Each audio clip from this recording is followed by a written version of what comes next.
엄마, 이게 뭐예요? 왜 집이 텅 비어 있어요? 민경은 현관문을 열고 들어서는 순간 얼어붙었습니다. 거실이 텅 비어 있었습니다. 어머니가 늘 앉아 계시던 소파도 식탁도 모든 것이 사라져 있었습니다. 여보, 이거 뭐야? 도둑 들었나? 남편 재훈이 뒤따라 들어오며 놀란 목소리로 물었습니다. 민경은 다리에 힘이 풀려 그 자리에 주저앉았습니다. 식탁 위에 놓인 하얀 봉투 하나가 눈에 들어왔습니다. 이제는 제 남은 시간을 위해 살겠습니다. 그동안 고마웠어요. 짧은 편지였습니다. 민경의 손이 떨렸습니다. 어머니가 떠나셨습니다. 아무런 예고도 없이 말입니다. 새벽 5시였습니다. 김영자는 알람 소리도 없이 눈을 떴습니다. 68년을 살아오면서 몸에 밴 습관이었습니다. 무릎이 시큰거렸지만 일어나야 했습니다. 오늘도 할 일이 많았습니다. 조용히 방문을 열고 부엌으로 향했습니다. 딸 가족을 깨우지 않기 위해 발소리를 죽였습니다. 냉장고를 열자 차가운 공기가 얼굴을 스쳤습니다.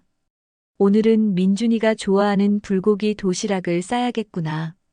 손자 민준은 고등학교 3학년이었습니다. 수능까지 이제 3개월밖에 남지 않았습니다. 영자는 정성껏 도시락을 준비했습니다. 불고기를 볶고 계란말이를 부치고 시금치를 데쳤습니다. 할머니, 물.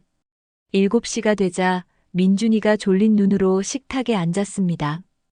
영자는 재빨리 물을 따라 건넸습니다. 오늘 학원 몇 시에 끝나니? 10시요. 할머니가 데리러 오세요. 그래, 알았다. 민주는 도시락을 가방에 넣고 학교로 떠났습니다.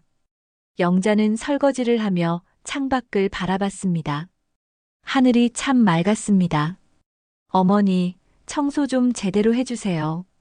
먼지가 여기저기 쌓여 있잖아요. 딸 민경이 거실로 나오며 짜증 섞인 목소리로 말했습니다. 영자는 고개를 숙였습니다. 미안하다. 오늘 다시 할게.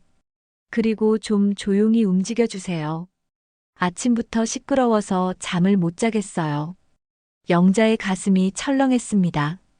자식을 위해 새벽같이 일어나 도시락을 싸고 집안일을 하는데 그게 시끄럽다는 말을 듣다니. 눈물이 날 것 같았지만 참았습니다. 알았어. 민경은 커피를 들고 자기 방으로 들어갔습니다. 영자는 한숨을 쉬며 걸레를 들었습니다. 무릎이 아팠지만 청소를 시작했습니다. 오전 내내 청소를 하고 빨래를 돌리고 점심 준비를 했습니다. 딸과 사위는 재택근무를 하느라 집에 있었지만 영자에게 말 한마디 건네지 않았습니다. 마치 투명인간처럼 취급당하는 기분이었습니다. 점심시간이 되자 민경과 재훈이 식탁에 앉았습니다. 어머니, 국이 너무 짜요. 민경이 숟가락을 내려놓으며 말했습니다. 죄송해. 다음부터 조심할게. 요즘 입맛이 없는데 좀 신경 써주세요. 영자는 아무 말도 하지 못했습니다. 30년 넘게 요리를 해왔지만 요즘은 뭘 해도 불평만 들었습니다. 오후 2시가 되자 영자는 밖으로 나갔습니다. 친구 순이를 만나기로 했습니다. 일주일에 한 번 유일하게 자신을 위한 시간이었습니다. 영자야, 요즘 어떻게 지내? 순이가 따뜻한 눈빛으로 물었습니다. 영자는 억지로 웃으며 대답했습니다. 그냥 그렇지 뭐. 손자 수능 준비하느라 다들 바빠. 얼굴이 안 좋아 보이는데 어디 아파? 아니야. 괜찮아. 하지만 사실 영자는 요즘 가슴이 자주 아팠습니다. 숨을 쉴 때마다 답답했고 가끔 통증이 느껴졌습니다. 그래도 병원에 갈 생각은 하지 못했습니다. 손자 수능이 중요했으니까요. 영자야, 너무 무리하지 마. 내 건강도 중요해. 순이의 말에 영자는 고개를 끄덕였습니다. 하지만 가슴 한편이 무거웠습니다. 저녁 6시 영자는 서둘러 집으로 돌아왔습니다. 저녁 준비를 해야 했습니다. 민준이가 학원에서 돌아올 시간이었습니다. 할머니, 배고파요. 민준이가 가방을 던지며 식탁에 앉았습니다. 조금만 기다려. 금방 할게. 영자는 재빨리 저녁을 차렸습니다. 된장찌개와 생선구이, 나물 반찬들이었습니다. 이거 또 같은 반찬이네요. 할머니는 맨날 똑같은 것만 해요. 민준이가 투덜거렸습니다. 영자의 가슴이 아렸지만 아무 말도 하지 않았습니다. 밤 10시 민준이를 학원에서 데려온 영자는 녹초가 되어 방으로 들어갔습니다. 침대에 누우니 온몸이 쑤셨습니다. 무릎도 아프고 허리도 아프고 가슴도 답답했습니다. 나는 정말 이 집에 필요한 사람일까? 문득 그런 생각이 들었습니다. 아무도 고맙다는 말을 하지 않았습니다. 아무도 영자를 존중하지 않았습니다. 그저 당연하게 여길 뿐이었습니다. 그날 밤 영자는 가슴을 쓸어내리며 잠이 들었습니다.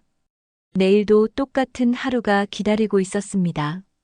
며칠 후 영자는 더 이상 참을 수 없었습니다. 가슴 통증이 점점 심해졌습니다. 숨을 쉴 때마다 날카로운 통증이 느껴졌고 어지러움도 자주 찾아왔습니다. 새벽에 일어나는 것조차 힘들어졌습니다. 병원에 가봐야겠어. 영자는 혼자 결심했습니다. 딸에게는 말하지 않았습니다. 괜히 걱정시키고 싶지 않았고 무엇보다 손자 수능 준비에 방해가 될까봐 조심스러웠습니다. 다음 날 오전 영자는 집 근처 대학병원으로 향했습니다. 진료실 앞에서 기다리는 동안 가슴이 두근거렸습니다. 불안했습니다. 김영자 환자분 들어오세요. 의사 선생님은 중년의 남자였습니다. 영자는 떨리는 목소리로 증상을 설명했습니다. 요즘 가슴이 자주 아프고요. 숨도 잘 안 쉬어져요. 그리고 어지럽기도 하고요. 의사는 청진기를 가져와 영자의 심장 소리를 들었습니다. 그리고는 심전도 검사와 초음파 검사를 지시했습니다. 검사 결과가 나오기까지 1시간이 걸렸습니다. 영자는 복도 의자에 앉아 기다렸습니다. 주변에는 다른 환자들도 가족과 함께 와 있었습니다. 영자만 혼자였습니다. 김영자 환자분, 다시 들어오세요. 의사의 표정이 심각했습니다. 영자의 가슴이 철렁 내려앉았습니다. 환자분, 심장 판막에 문제가 있습니다. 상태가 좋지 않아서 수술이 필요합니다. 수술이요? 네. 최대한 빨리 하셔야 합니다. 지금 상태로는 언제 심각한 상황이 올지 모릅니다. 영자의 손이 떨렸습니다. 심장 수술이라니. 큰 수술이었습니다. 언제쯤 해야 하나요? 가능하면 이번 달 안에 입원하시는 게 좋겠습니다. 늦추면 위험합니다.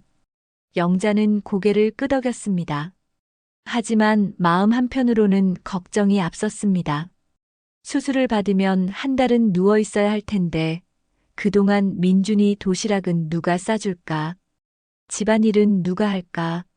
집으로 돌아가는 길 영자는 무거운 발걸음을 옮겼습니다. 병원비도 걱정이었지만 무엇보다 가족들에게 어떻게 말해야 할지 고민이었습니다. 저녁 식사 시간이었습니다. 영자는 용기를 내어 말을 꺼냈습니다. 민경아, 내가 오늘 병원에 다녀왔는데. 병원요? 어디 아프세요? 심장이 좀 안 좋대. 수술을 해야 한대. 식탁에 침묵이 흘렀습니다. 민경과 재훈이 서로를 바라봤습니다. 수술이요? 언제요? 의사가 이번 달 안에 하래. 민경의 얼굴이 굳어졌습니다. 이번 달이요? 지금요? 어머니, 지금 민준이 수능까지 3개월밖에 안 남았잖아요. 영자는 당황했습니다. 그래도 의사가 빨리 하래. 위험하대. 사위 재훈이 끼어들었습니다. 어머님, 그 정도면 수능 끝나고 해도 되지 않을까요? 지금 민준이가 제일 예민한 시기인데 할머니가 수술하시면 애가 집중을 못할 것 같아요. 영자는 믿을 수 없었습니다. 자신의 생명이 위험한 상황인데 손자 공부가 더 중요하다는 말을 듣다니. 하지만 의사가 늦추면 안 된대. 민경이 짜증 섞인 목소리로 말했습니다. 어머니, 그럼 어떡해요? 지금 수술하시면 저희가 어떻게 해요? 민준이 학원 픽업도 해야 하고 도시락도 싸야 하고 집안일도 해야 하는데요. 영자의 가슴이 무너져 내렸습니다.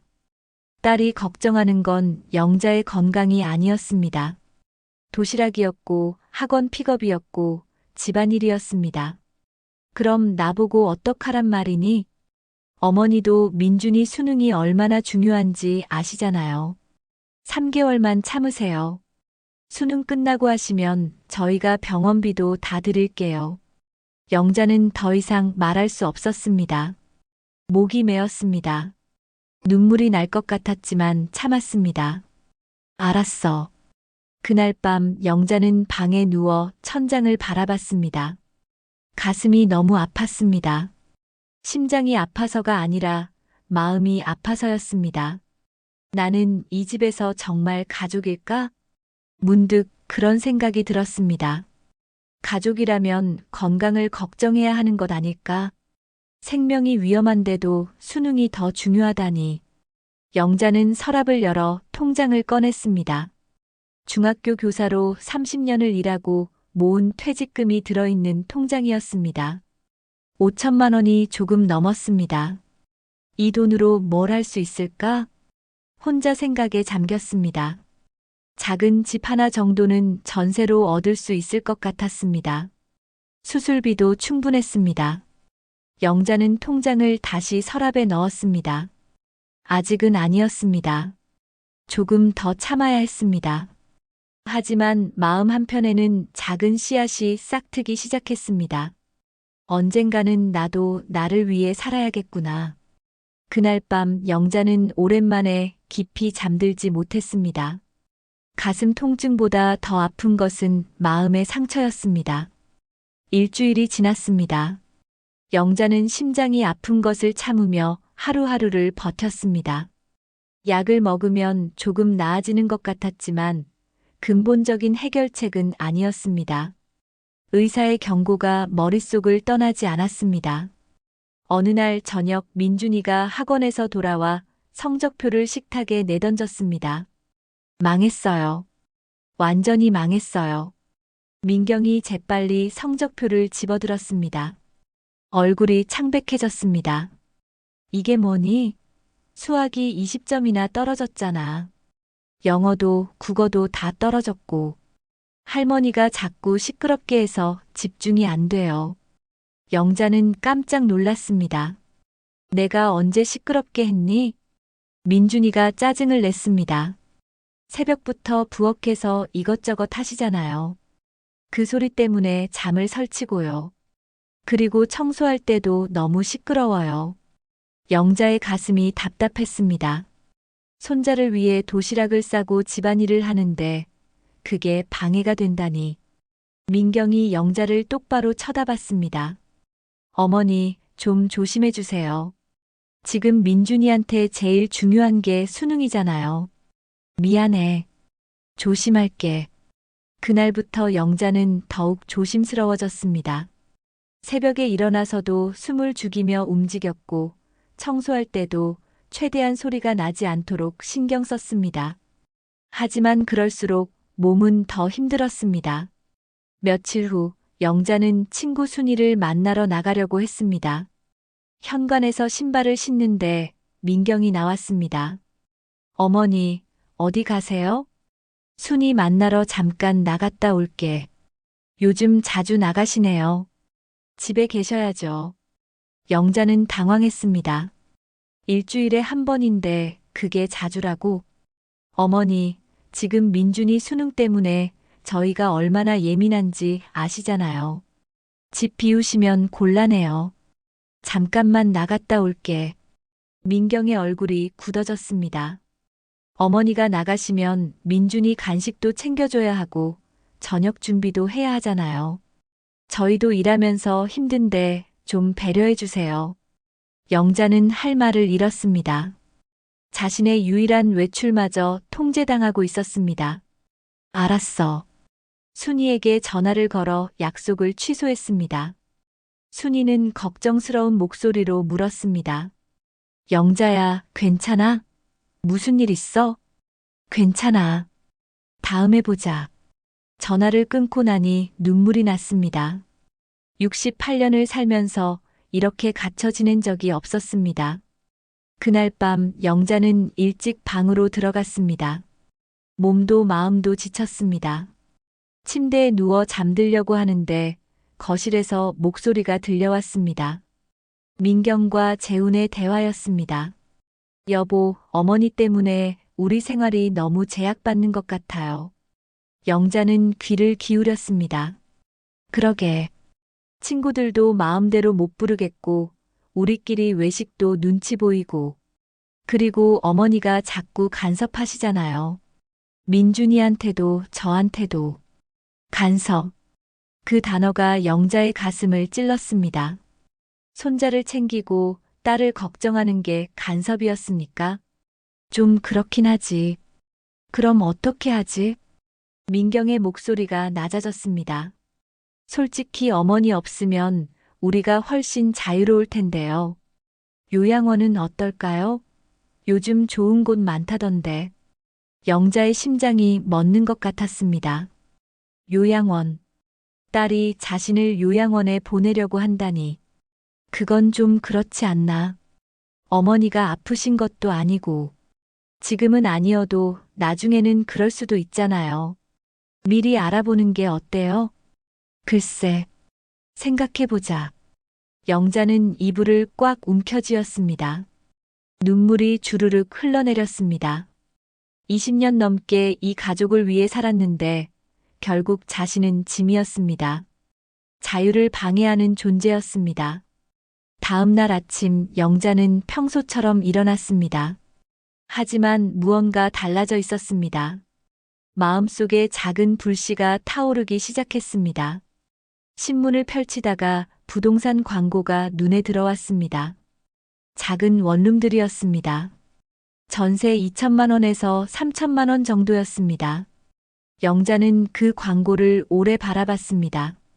가슴속에서 무언가 결정되어 가는 것을 느꼈습니다.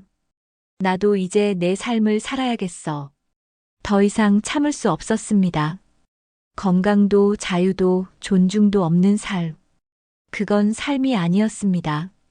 영자는 조용히 부동산 광고를 스마트폰으로 찍었습니다. 그리고 마음속으로 다짐했습니다. 기회가 오면 떠나자. 이제는 김영자로 살자. 다음 날 영자는 용기를 냈습니다. 민경에게 거짓말을 했습니다. 병원에 간다고 말하고 밖으로 나왔습니다. 실제로는 친구 순이를 만나러 가는 길이었습니다. 카페에서 순이가 기다리고 있었습니다. 영자야, 무슨 일이야? 목소리가 이상하던데. 영자는 더 이상 참을 수 없었습니다. 그동안 쌓였던 모든 것을 털어놨습니다. 심장병 진단을 받은 것, 딸이 수술을 미루라고 한 것, 요양원 대화를 엿들은 것까지. 순이의 눈에 눈물이 고였습니다. 영자야, 그동안 얼마나 힘들었니? 그런데 넌 왜 혼자 참고만 있었어? 나도 모르겠어. 그냥 참으면 나아질 줄 알았는데 안 나아지더라고. 순이가 영자의 손을 꼭 잡았습니다. 이제 어떻게 할 거야? 영자는 잠시 망설이다가 말했습니다. 나 혼자 살려고. 작은 집 하나 얻어서 독립하려고. 정말 잘 생각했어. 진작 그랬어야지. 그 말에 영자는 용기를 얻었습니다. 퇴직금이 5천만 원 정도 있어. 그 돈으로 원룸 전세 얻고 수술비도 쓰고 남은 돈으로 생활하려고. 충분해. 나도 도와줄게. 혹시 집 알아봤어? 병원 근처로 보고 있어. 수술받고 치료받기 편하게. 순이가 고개를 끄덕였습니다. 잘 생각했어. 내가 부동산 아는 곳 있으니까 같이 가자. 두 사람은 곧장 부동산으로 향했습니다. 부동산 사장은 중년의 여자였습니다. 어떤 집 찾으세요? 병원 근처에 원룸 있나요? 전세로요. 있죠. 따라오세요. 부동산 사장은 세 곳을 보여줬습니다.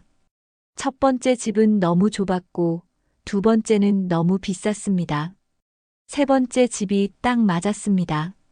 2층짜리 건물의 1층이었습니다. 방 하나에 작은 주방, 화장실이 있었습니다. 창문으로는 작은 공원이 보였습니다. 여기 얼마예요? 전세 2,500만 원이요. 관리비는 따로 5만 원이고요. 영자는 방을 천천히 둘러봤습니다. 크지는 않았지만 깨끗했고 무엇보다 자신만의 공간이 될 수 있었습니다. 여기로 할게요. 부동산 사장이 놀란 표정을 지었습니다. 지금 바로요? 가족분들은 안 보여드려도 돼요? 혼자 살 거예요. 결정은 제가 하는 거니까요. 순이가 옆에서 거들었습니다. 계약서 작성해 주세요. 계약금으로 250만 원을 냈습니다. 잔금은 2주일 후에 치르기로 했습니다. 계약서에 사인하는 순간 영자의 손이 떨렸습니다. 두려움과 설렘이 동시에 느껴졌습니다. 부동산을 나오며 순이가 물었습니다. 영자야, 언제 이사할 거야? 민준이 대학 합격 발표나는 날로 생각하고 있어. 그날 가족들이 축하한다고 여행 갈 거래. 그날이 언제인데? 2주일 후야. 딱 맞네. 그럼 그때까지 준비하자. 집으로 돌아오는 길 영자는 이사짐 센터에 전화를 걸었습니다. 여보세요. 이사 예약하고 싶은데요. 언제요? 2주일 후 오전 10시요. 짐이 많으세요? 많지 않아요. 제 물건만 옮기면 돼요. 알겠습니다. 예약 도와드릴게요. 전화를 끊고 나니 가슴이 뛰었습니다. 정말 하는구나. 정말 떠나는구나. 집에 도착하자 민경이 물었습니다. 어머니, 병원 다녀오셨어요? 의사가 뭐래요? 별일 없대. 약만 잘 먹으면 된대. 다행이네요. 그럼 수술은 안 해도 되는 거예요? 영자는 잠시 망설이다가 대답했습니다. 그래. 수능 끝나고 다시 검사 받기로 했어. 민경은 안도의 한숨을 쉬었습니다. 영자는 쓸쓸하게 웃었습니다. 딸은 자신이 거짓말을 하는지도 몰랐습니다. 그날 밤 영자는 조용히 짐을 정리하기 시작했습니다.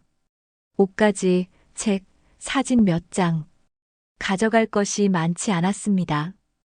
68년을 살았는데 정작 자신의 물건은 별로 없었습니다.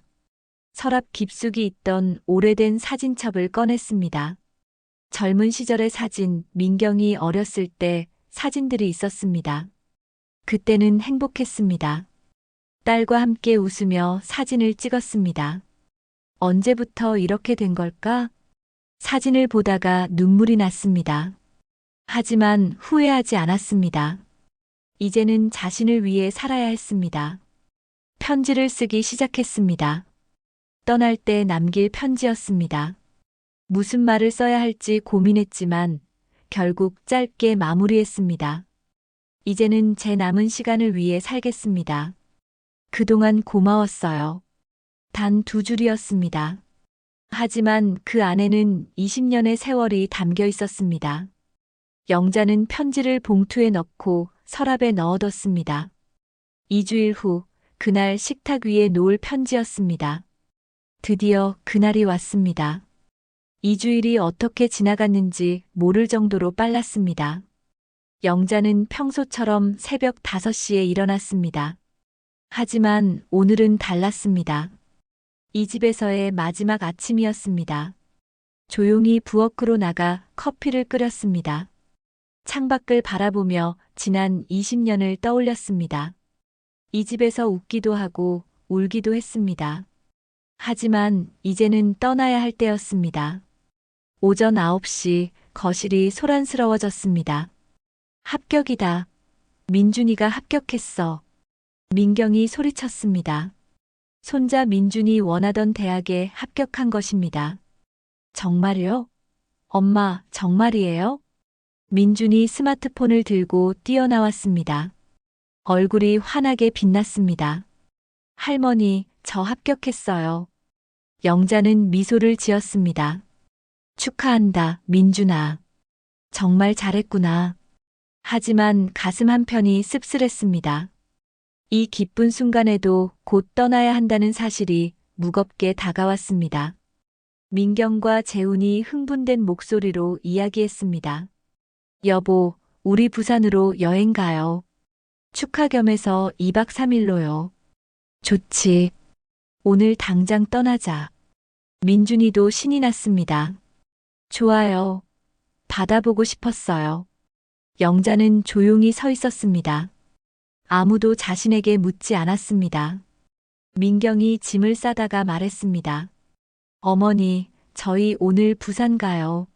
모레 저녁에 올게요. 그래. 잘 다녀와. 집 잘 지키고 계세요. 문단속 잘하시고요. 알았어. 영자는 마지막 희망을 품고 물었습니다. 나도 같이 가면 안 될까? 민경이 잠깐 멈칫하더니 웃으며 말했습니다. 어머니, 저희 가족끼리 가려고요. 어머니는 집에서 편히 쉬세요. 가족. 그 단어가 비수처럼 꽂혔습니다. 그럼 자신은 가족이 아니란 말입니까? 20년을 함께 살았는데도 말입니다. 알았어. 잘 다녀와. 오전 10시 민경 가족이 집을 나섰습니다. 어머니, 그럼 다녀올게요. 현관문이 닫혔습니다. 집안이 조용해졌습니다. 영자는 창문으로 그들이 차에 타는 모습을 지켜봤습니다. 모두 웃고 있었습니다. 행복해 보였습니다. 차가 출발했습니다. 점점 멀어져 갔습니다. 영자는 깊은 숨을 내쉬었습니다.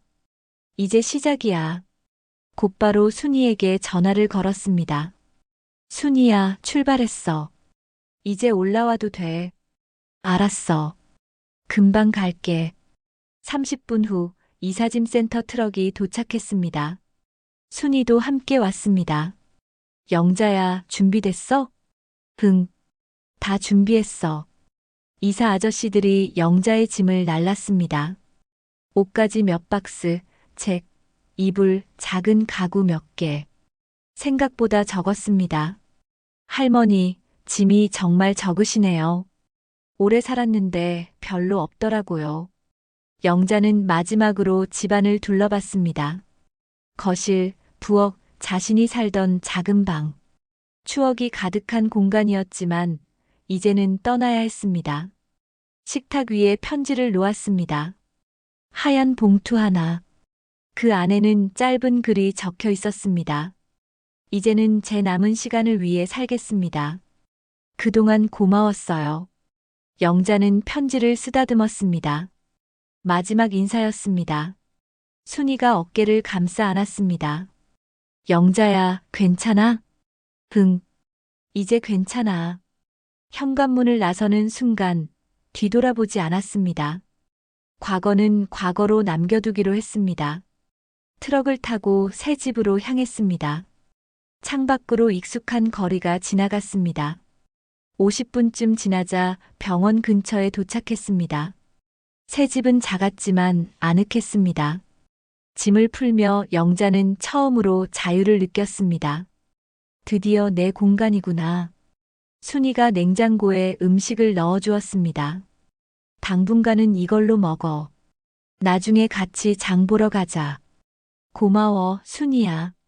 너 없었으면 못했을 거야. 무슨 소리야. 당연한 거지. 해가 지기 시작했습니다. 영자는 창문을 열었습니다. 공원에서 아이들이 뛰어노는 소리가 들렸습니다. 바람이 시원하게 불어왔습니다. 영자는 작은 의자에 앉아 창밖을 바라봤습니다. 가슴이 편안했습니다. 20년 만에 처음 느껴보는 평화였습니다. 이제 시작이야. 김영자의 삶이. 그날 밤 영자는 새 집에서 깊이 잠들었습니다. 오랜만에 편안한 잠이었습니다. 이틀 후 저녁, 민경 가족이 여행에서 돌아왔습니다. 부산은 정말 좋았어요. 회도 먹고 바다도 보고. 민준이 신나서 말했습니다. 민경과 재훈도 여행으로 기분이 좋아 보였습니다. 현관문을 열었습니다. 왜 이렇게 조용하지? 민경이 불안한 목소리로 말했습니다. 집안에 불이 꺼져 있었습니다. 어머니, 다녀왔어요. 대답이 없었습니다. 민경이 거실 불을 켰습니다. 엄마, 이게 뭐예요? 거실이 텅 비어 있었습니다. 소파도 작은 장롱도 텔레비전 받침대도 모두 사라졌습니다. 어머니의 방으로 달려갔습니다. 방문을 열자 더 큰 충격이 기다리고 있었습니다. 완전히 비어 있었습니다. 여보, 이건 뭐야? 도둑 들었나? 재훈이 당황한 목소리로 물었습니다. 아니야. 도둑이면 우리 물건도 가져갔을 거야. 어머니 물건만 없어. 그때 식탁 위에 하얀 봉투가 눈에 들어왔습니다. 민경은 떨리는 손으로 봉투를 집어들었습니다. 편지를 꺼내 읽었습니다. 이제는 제 남은 시간을 위해 살겠습니다. 그동안 고마웠어요. 민경의 얼굴이 창백해졌습니다. 어머니가 나가셨어. 집을 나가신 거야. 뭐라고? 갑자기 왜? 민경은 다리에 힘이 풀려 소파에 주저앉았습니다. 아니, 소파도 없었습니다. 그냥 바닥에 주저앉았습니다. 어머니 전화 안 받으셨어요? 재훈이 물었습니다. 민경은 황급히 전화를 걸었습니다. 뚜뚜뚜. 전화기 너머로 신호음만 들렸습니다. 받지 않았습니다. 안 받으세요. 다시 걸었습니다. 한 번, 두 번, 세 번. 10번을 걸었지만 영자는 전화를 받지 않았습니다. 어머니, 제발 전화 좀 받아주세요. 민경의 목소리가 떨렸습니다. 눈물이 날 것 같았습니다. 친구분들한테 전화해봐요. 민경은 순이에게 전화를 걸었습니다. 여보세요, 순이 이모님? 저 민경이에요. 혹시 우리 어머니 보셨어요? 순이의 목소리는 차가웠습니다. 모르겠는데요. 왜요? 어머니가 집을 나가셨어요. 혹시 어디 계신지 아시면 좀 알려주세요. 글쎄요. 저도 모르겠어요. 순이는 알고 있었지만 말하지 않았습니다. 영자가 부탁했기 때문입니다. 전화를 끊고 나니 민경은 완전히 무너졌습니다. 어떡하지? 어머니를 어떻게 찾아? 재훈이 편지를 다시 읽었습니다. 제 남은 시간을 위해 살겠습니다. 이게 무슨 뜻이지? 민준이 조용히 말했습니다. 할머니, 요즘 많이 힘들어 하셨어요. 뭐? 저한테 시끄럽다고 했잖아요. 그리고 할머니 병원 가신 것도 무시하고. 민경은 머리를 감쌌습니다. 기억이 떠올랐습니다. 어머니가 심장이 안 좋다고 했을 때 수술을 미루라고 했던 말. 요양원 이야기를 했던 그날 밤. 아, 내가 왜 그랬을까? 재훈도 후회했습니다. 장모님, 제가 너무했어요. 수술하시겠다는데 막았잖아요. 민경은 울음을 터뜨렸습니다. 엄마, 죄송해요. 제가 잘못했어요. 하지만 아무도 없는 집에 울음소리만 울려 퍼졌습니다. 밤이 깊어갔습니다. 민경은 계속 전화를 걸었지만 영자는 받지 않았습니다. 다음 날 아침 민경은 빨갛게 부은 눈으로 일어났습니다. 잠을 한숨도 자지 못했습니다. 여보, 어머니 찾으러 가봐야겠어요. 어디로 가려고? 어디 계신지도 모르는데. 친구분들 집이라도 가봐야죠. 민경은 순이의 집으로 찾아갔습니다. 문을 두드렸습니다. 누구세요? 이모님, 저 민경이에요. 문 좀 열어주세요. 순이가 문을 열었습니다. 표정이 차가웠습니다. 무슨 일이세요? 어머니 어디 계신지 알려주세요. 제발요. 모른다니까요. 이모님 제발요. 제가 잘못했어요. 어머니한테 사과하고 싶어요. 순이가 한숨을 쉬었습니다. 민경 씨, 영자는 정말 힘들어했어요. 당신이 알지도 못하는 사이에 얼마나 많이 울었는지 알아요? 민경은 고개를 숙였습니다. 알아요. 제가 잘못했어요. 그러니까 제발 어머니 좀 만나게 해주세요. 영자가 원하면 연락할 거예요. 그때까지 기다리세요. 순이는 문을 닫았습니다. 민경은 문 앞에서 한참을 서 있었습니다. 집으로 돌아오는 길 민경은 눈물을 흘렸습니다. 어머니 없는 집이 이렇게 크게 느껴질 줄 몰랐습니다. 그날 저녁 온 가족이 식탁에 둘러앉았습니다. 아니, 식탁도 없었습니다. 거실 바닥에 앉아 배달 음식을 먹었습니다. 할머니가 만든 밥이 그립네요. 민준이 말했습니다. 흥, 나도 그래. 민경도 인정했습니다. 어머니의 소중함을 이제야 깨달았습니다. 영자의 새로운 삶이 시작되었습니다. 아침 7시에 일어났습니다. 새벽 5시가 아니었습니다. 아무도 깨우지 않아도 됐고 도시락을 싸지 않아도 됐습니다. 천천히 커피를 마시며 창밖을 바라봤습니다. 자유롭구나. 공원으로 산책을 나갔습니다. 아침 햇살이 따스했습니다.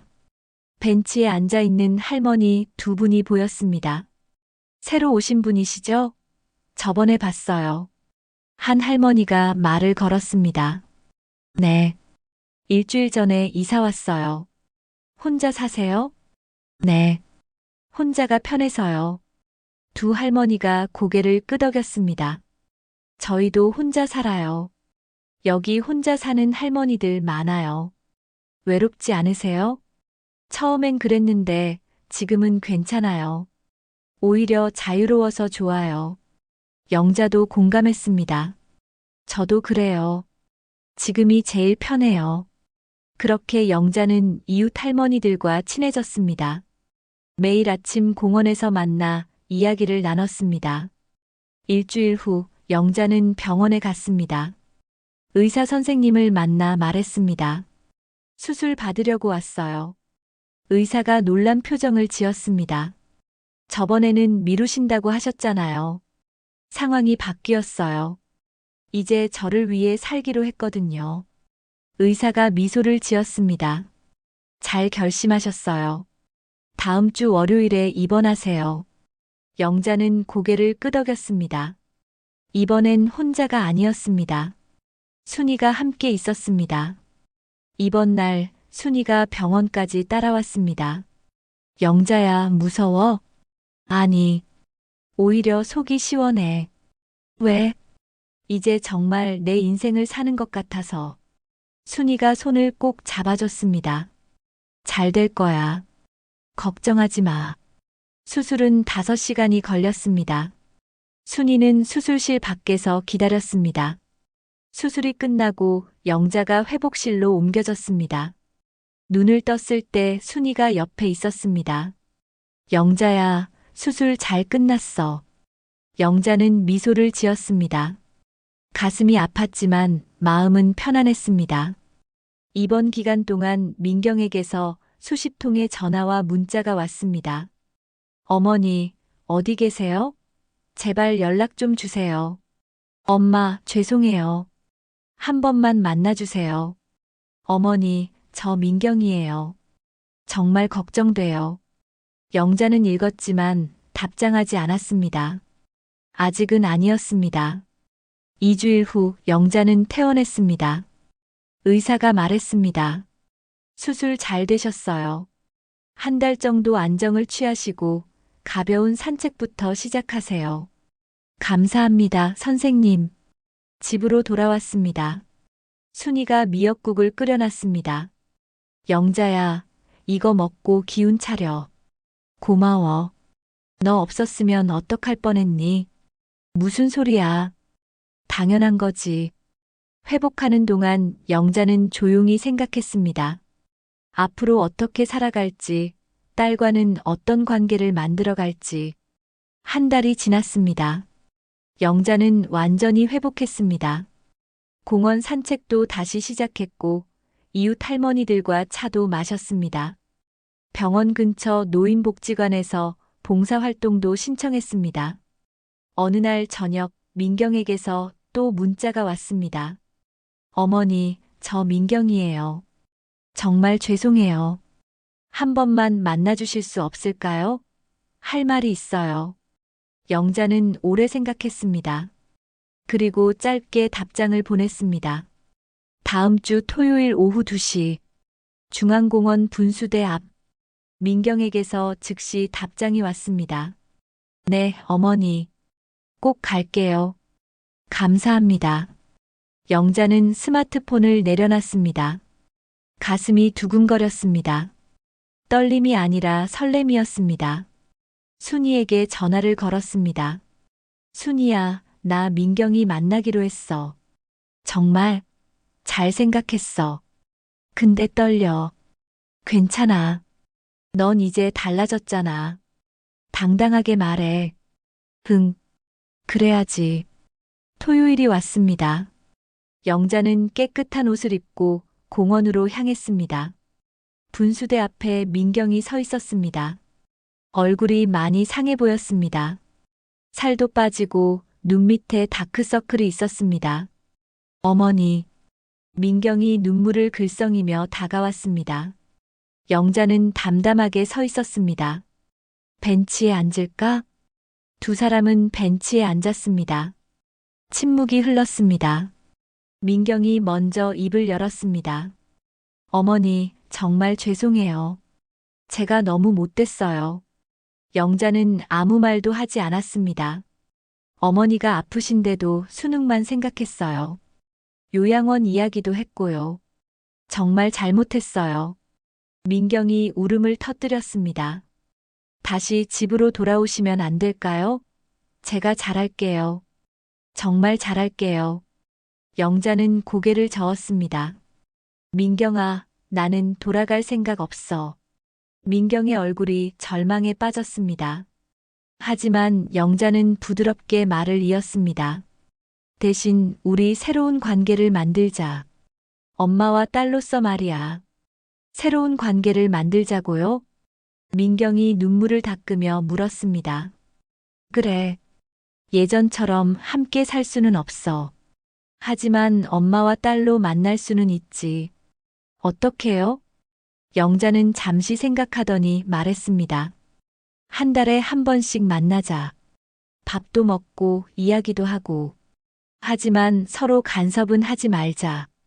민경이 고개를 끄덕였습니다. 네, 어머니. 그렇게 할게요. 그리고 나는 이제 내 삶을 살 거야. 봉사활동도 하고 친구들도 만나고 하고 싶은 것 하면서 살 거야. 당연하죠. 어머니 인생이니까요. 민경이 조심스럽게 물었습니다. 어머니, 수술은 잘 받으셨어요? 영자가 미소를 지었습니다. 응. 한 달 전에 수술 받았어. 이제 괜찮아. 어머니 혼자 수술 받으셨어요? 친구가 옆에 있었어. 걱정 마. 민경의 눈에서 다시 눈물이 흘러나왔습니다. 죄송해요, 어머니. 제가 옆에 있었어야 하는데. 이제 지난 일이야. 앞으로 잘하면 돼. 그날 두 사람은 오랜만에 편하게 대화를 나눴습니다. 예전처럼 모녀가 아니라 두 명의 독립된 어른으로서 말입니다. 헤어지기 전에 민경이 물었습니다. 어머니, 민준이가 할머니 보고 싶대요. 만나주실 수 있어요? 영자는 잠시 생각했습니다. 다음 달에 너희 집으로 갈게. 하루만. 저녁 먹고 올게. 정말요? 감사해요, 어머니. 하지만 민경아, 나는 더 이상 너희를 위해 살지 않을 거야. 도시락도 안 싸주고 청소도 안 해줄 거야. 알아요.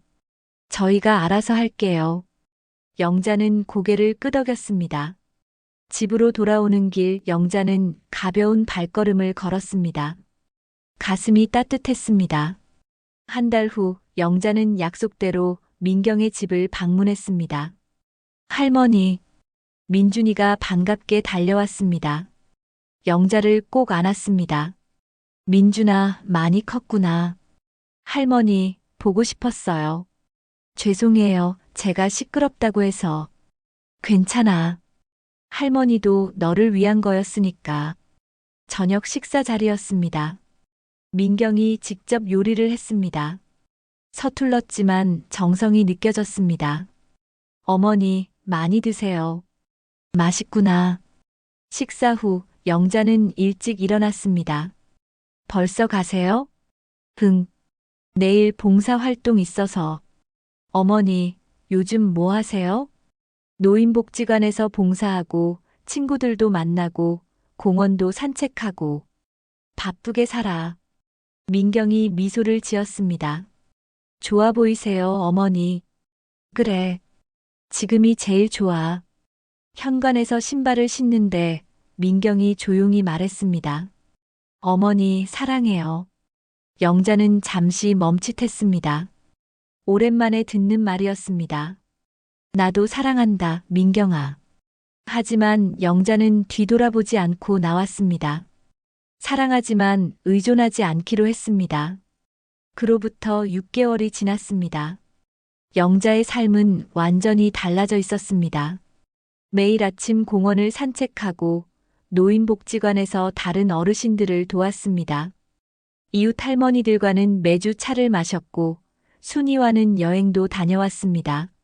민경과는 한 달에 한 번씩 만났습니다. 밥을 먹고 이야기를 나눴지만 예전처럼 엄마 역할을 강요받지 않았습니다. 어느 날 저녁 영자는 창가에 앉아 일기를 썼습니다. 오늘로 독립한 지 6개월이 되었다. 처음에는 두렵고 외로웠지만 지금은 정말 행복하다. 68년을 살면서 처음으로 김영자로 살고 있다. 누군가의 엄마도 누군가의 할머니도 아닌 그냥 김영자로. 일기장을 덮고 창밖을 바라봤습니다. 공원에 가로등이 켜지고 사람들이 산책하는 모습이 보였습니다. 영자는 미소를 지었습니다. 인생은 68에도 다시 시작할 수 있다는 것을 깨달았습니다. 이제는 누구를 위한 삶이 아니라 자신을 위한 삶을 살고 있었습니다. 그것이 영자가 찾은 진정한 자유였습니다.